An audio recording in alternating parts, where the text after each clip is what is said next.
de resolución de circuitos en corriente alterna.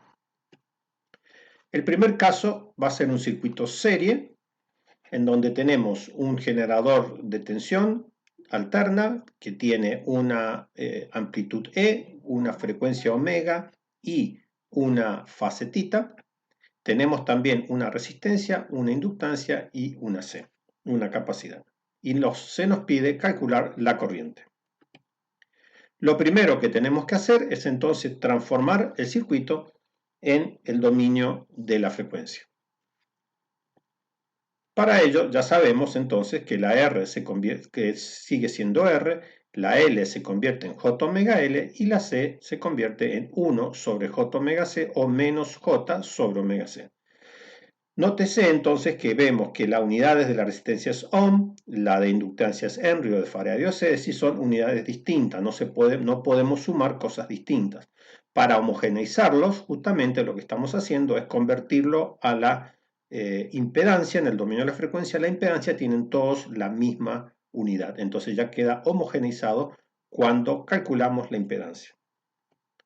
Luego lo que tenemos que hacer también es transformar los fasores tensión y corriente, perdón, las variables E en el dominio del tiempo e I en el dominio del tiempo en fasores tensión y fasores corriente. En este caso E nos queda amplitud E y fase tita. E I, el fasor I, es lo que vamos a calcular.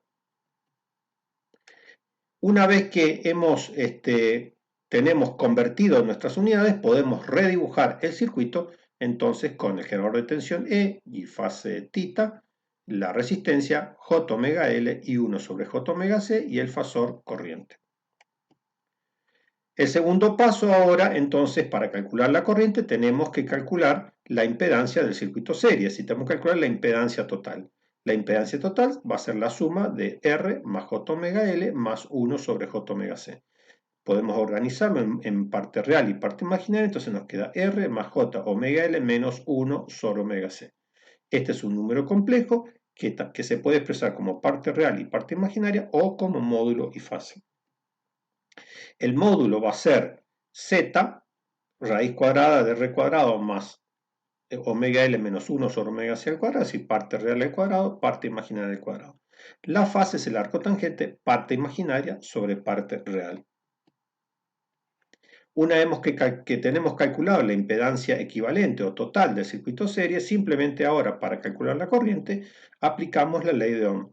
Entonces la corriente va a ser la tensión dividido la impedancia. La tensión está puesto en polar, o sea, en módulo y fase, y la impedancia la teníamos en parte real y parte imaginaria. Pero también para poder operar este cociente tenemos que pasar ambos al dominio polar. Este ya estaba, E y tita, y Z lo pasamos a módulo y fase. Por lo tanto, ahora la corriente tiene una parte amplitud E sobre Z, el módulo de E sobre el módulo de Z, y la fase de la corriente va a ser la diferencia del numerador menos el denominador, tita menos phi. Una vez que entonces tenemos ya calculado la corriente, podemos volver al dominio del tiempo, paso 4, volver al dominio del tiempo, y para ello tomamos la amplitud I como E sobre Z, escribimos coseno omega t, recuperamos el omega t que teníamos del generador, y le sumamos ahora esta fase teta, que es la que teníamos acá, tita menos phi. Vamos a hacer otro caso. Vamos a resolver el siguiente circuito. Tenemos ahora tenemos dos mallas, donde tenemos un generador de tensión, 10 coseno de 1000 t más 20, la fase, así que tiene una amplitud de 1000, una fase de 20 y tenemos una frecuencia de 1000. Y tenemos ahora estos elementos del circuito, una resistencia de 2, una inductancia de 0.001 henrio, una resistencia de 3, una resistencia de 5 y una una capacidad de 0.2 Faraday. Y queremos calcular la corriente en el capacitor. Entonces lo primero que tenemos que hacer es redibujar este circuito y pasarlo al dominio de la frecuencia.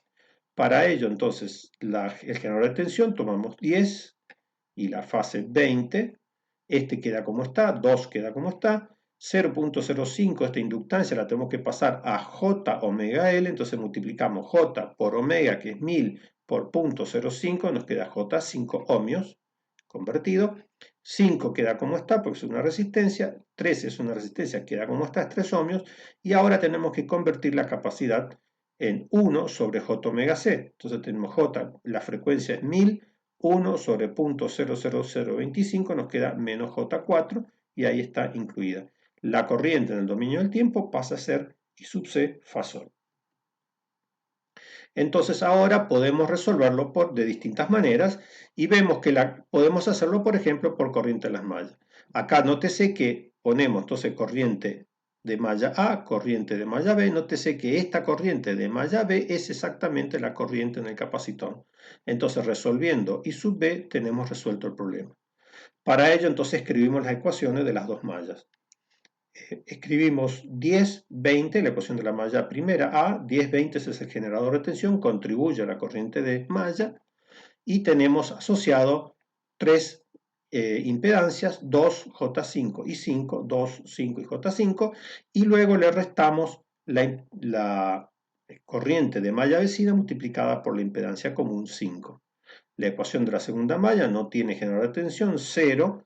Ponemos la corriente de malla sub B que multiplica a 5, 3 y menos J4, que está acá, y le restamos la impedancia de la malla vecina. Entonces nos queda IA menos 5. Entonces ahora nos queda resolver este sistema de dos ecuaciones. Para ello lo vamos a hacer por determinante, escribiendo primero el determinante de los coeficientes, 2 más 5, 5 más J5 y 5. Nos queda 7, J5 menos 5. 5 queda como está, negativo. Y 5 más 3, 8 menos J4. Entonces resolvemos este determinante y nos queda este cálculo que está acá. Y nos queda entonces 51 más J20 o si lo pasamos a módulo y fase, nos queda este valor. Recordemos que el módulo es raíz cuadrada de parte real al cuadrado más parte imaginaria al cuadrado y la fase parte imaginaria sobre parte real, arco tangente de ese cociente. El determinante 2 va a corresponder a reemplazar la segunda columna, porque IB está en la segunda columna, por los valores del generador. Y por lo tanto ahora nos queda resolver delta 2 va a ser esto por esto menos esto por esto es 0, entonces nos queda simplemente este elemento, por lo tanto delta 2 vale 50 fase 20. La corriente en el capacitor es la corriente IB, dijimos, entonces delta 2 sobre delta. Entonces va a ser delta 2 sobre delta 50 fase 20 dividido 54,78 fase 37,4. Y así queda entonces resuelta la corriente IC como punto 91 y fase menos 17,4. Si pasamos al dominio del tiempo, IC nos queda entonces 0,91 que hemos tomado acá el módulo, la fase menos 17,4 y recuperamos 1000 omega t, que era coseno de omega t. Y de esta manera queda resuelto este circuito.